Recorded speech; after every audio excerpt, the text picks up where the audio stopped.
Hello friends. जो हमारी series चल रही है दैट इज़ वेक्टर कैलकुलस, इसमें आज एक बहुत ही छोटा और बहुत ही इम्पोर्टेंट टॉपिक हम लेके आए हैं, दैट इज़ लाइन इंटीग्रल। मैंने क्यों कहा छोटा? क्योंकि जिसने 10+2 पे इंटीग्रल पढ़ा है वो बहुत सिंपली इस लाइन इंटीग्रल को कर सकता है। यहाँ लाइन इंटीग्रल कहने की वजह ही यही है कि हमें इससे थोड़ा सा अलग दिखाना है, डिफरेंट दिखाना है। एक एग्जाम्पल की हेल्प से सॉल्व करने की कोशिश करते हैं कि मान लीजिए आपसे कहा जाए, ये थोड़ा नीचे कर लेते हैं, कि find total work done by force F. ये किसके इक्वल है? x² + y² i minus 2xyj moving a point from 0, 0 to AB along the rectangle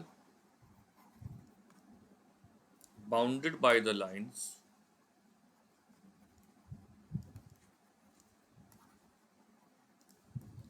x is equal to 0, x is equal to a, y is equal to 0 and y is equal to b। देखिए यहाँ से ये हमारे काम की चीज़ है।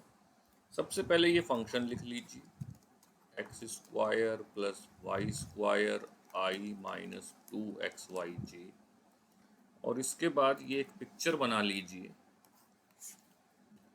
ये एक रेक्टेंगल है, x = 0 ये लाइन हो गई, इसे O कह दिया, इसे A कह दिया, इसे B कह दिया, इसे C कह दिया। y = 0 ये लाइन हो गई, x = a ये लाइन हो गई और y = b ये लाइन हो गई। इस पॉइंट के कोऑर्डिनेट हो गए 0, 0, इस पॉइंट के कोऑर्डिनेट a 0, इस पॉइंट के कोऑर्डिनेट a b और इस पॉइंट के कोऑर्डिनेट 0 b। लाइन इंटीग्रल पहले एग्जाम्पल में इसीलिए समझाया करता हूँ, बताया करता हूँ।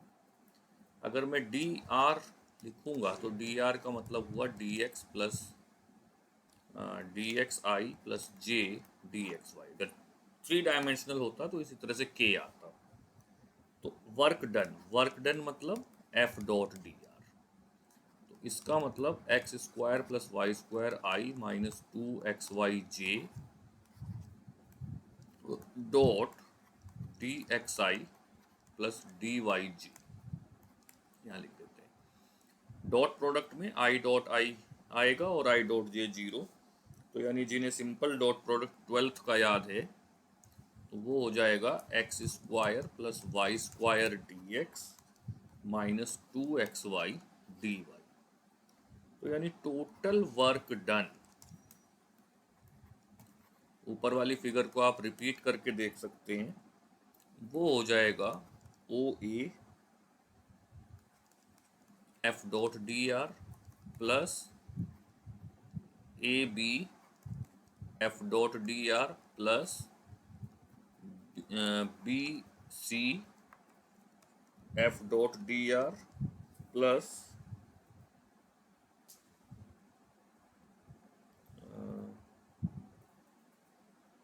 Plus CO F dot dr। लेकिन इनमें से क्या होगा कि जब हम OA पर चलेंगे तो OA पर y0 है, y0 का मतलब dy0। तो कुल मिला के जो हमारा अलोंग OA है वो इंटीग्रल 0 हो जाएगा। इसी तरह से AB पर आप देख सकते हैं, AB पर भी x = a है, सॉरी CO पर x = 0 है, तो वहाँ पर भी इंटीग्रल 0 हो जाएगा। तो कुल मिला के हमें जो इंटीग्रल निकालना है वो अलोंग OA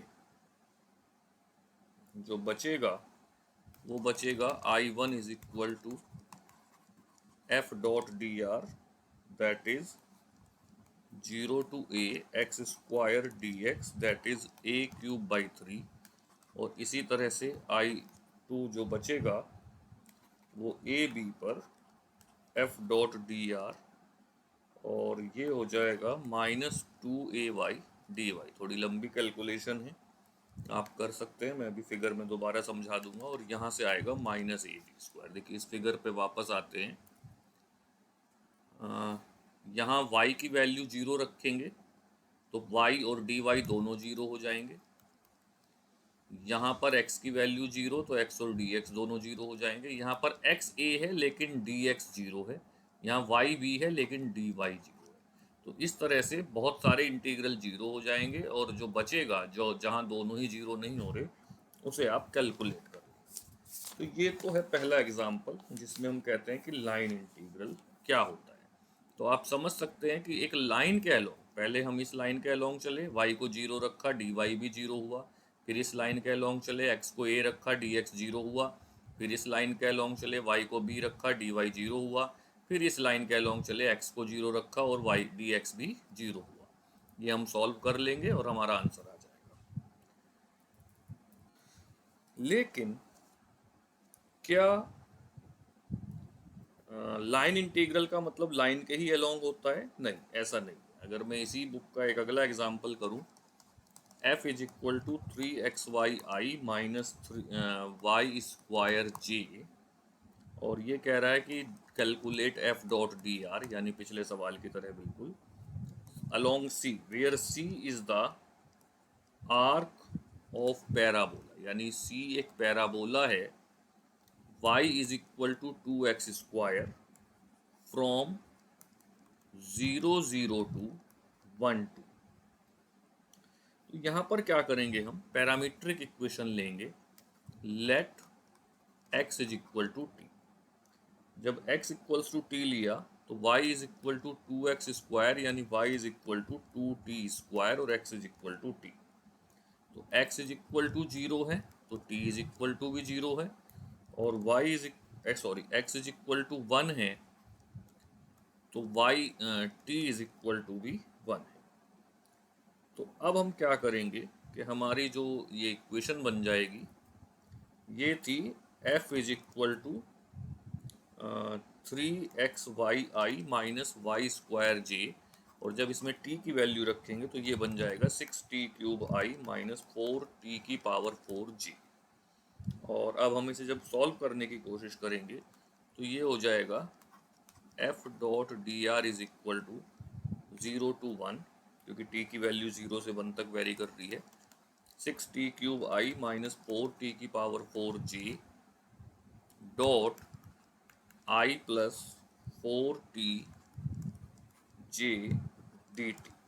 अब ये पूरी तरह एक t का इंटीग्रल बन गया, यानी ये बन जाएगा 0 to 1 6t³ minus 16t⁵ dt। और जब आप इसे पूरा सॉल्व करेंगे तो आंसर आ जाएगा 7/6। तो आज के इस छोटे से वीडियो में हम यही दो इंटीग्रल सॉल्व कर रहे हैं। हमारा मकसद है ये बताना कि लाइन इंटीग्रल क्या होता है। लाइन इंटीग्रल मतलब इंटीग्रल जब हम किसी एक लाइन पे मूव करते हुए चल रहे हैं, एक सरफेस में, ये फिगर ऐसी भी हो सकती है या इस तरह भी हो सकता है, और या एक ट्रायंगल भी हो सकता है। तो जब किसी लाइन पे मूव कर रहे हैं तो वो कहलाता है लाइन इंटीग्रल। आज के लिए इतना ही। Thank you very much. अगले वीडियो में मिलते हैं।